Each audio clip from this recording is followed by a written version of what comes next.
Ang programang ito ay rated SPG. Striktong patnubay at gabay ng magulang ang kailangan. Maaaring may masiselang tema, lengguwahe, karahasan, sexual, horror o droga na hindi angkop sa mga bata. Alam na niyo yung sikreto natin. Alam niyo na ikaw yung totoo kong tatay.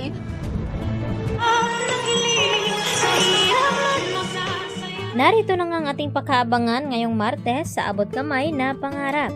Pagkatapos ng tawagan ni Zoe itong si Doc Carlos at ipinaalam nito ang nangyari nga dito kay Don Pepe, ay agad naman na pinuntahan ni Carlos itong kanyang anak na si Zoe. At dito nga na umiyak at napayakap itong si Zoe sa kanya. At dito na tinanong ni Carlos na kung papaano daw nangyari, na kung paano na itulak ni Zoe itong si Don Pepe sa bangin. At dito nga na isinasalaysay ni Zoe ang nangyari. At hinanap niya ang cellphone at dito naman na ipinakita ni Zoe ang cellphone at nagtanong itong si Carlos na kung saan daw ito nakuha ni Don Pepe. At hindi naman alam ni Zoe na galing nga ito kay Dax at nakuha nga ito ni Don Pepe. At hindi lang iyon, sinabi rin ni Zoe dito kay Carlos na alam na nga ni Don Pepe na siya nga ang tunay na ama nito. At takot na takot naman ito si Zoe na baka daw ay makulong siya. At dito naman na sinabi ni Carlos kay Zoe na hindi nga daw siya makukulong. Gagawin daw lahat ni Carlos upang maprotektahan ang kanyang anak. At dito naman napayakap ng husto itong si Zoe. Samantala tinatawagan naman ni Moira itong si Zoe at hindi nga ito sinasagot ang tawag. At nagtaka din itong si Moira na hindi rin sinasagot ni Balahadja ang kanyang tawag. Yun bala ay narinig ni Moira sa mga tao na nag-uusap-usap na may barilan at enkwentro daw nangyari doon sa malapit sa kanilang lugar. At dito nga na sinabi na napaslang nga itong si Balahadja. At sa takot ni Moira na baka magsumbong din itong si Dax kaya nag-alala ito. Kaya agad na tinawagan ito si Zoe. At maya-maya nga dito dumating si Zoe. At dito nag-iiyak. At tinanong ni Moira na kung bakit. At dito inamin ni Zoe na nagawa na nga niyang pumaslang ng tao. At ito na nga si Don Pepe.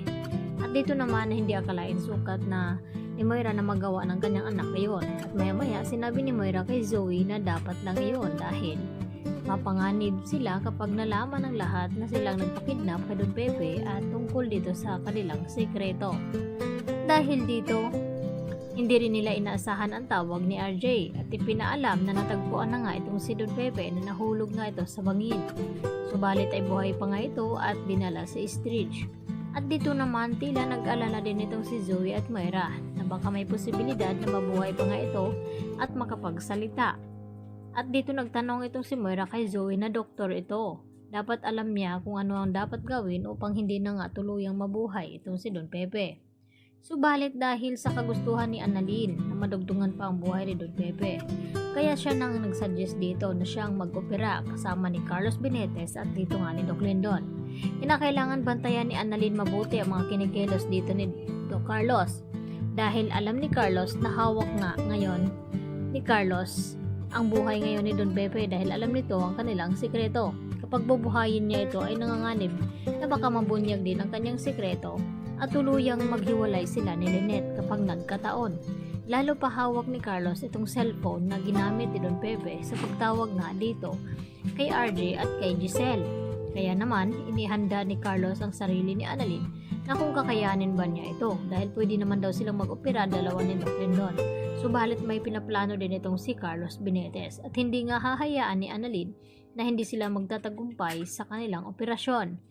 Dahil hindi nahahayaan ulit ni Annalyn na mangyari pa ang nangyari doon ng kanyang ninong Camuel na hindi nga siya nagtagumpay dahil natakot nga ito na duwag. At ngayon lalabanan ni Annalyn ang kanyang takot, magtagumpay lamang siya na isalba ang buhay ng kanyang lolo Pepe.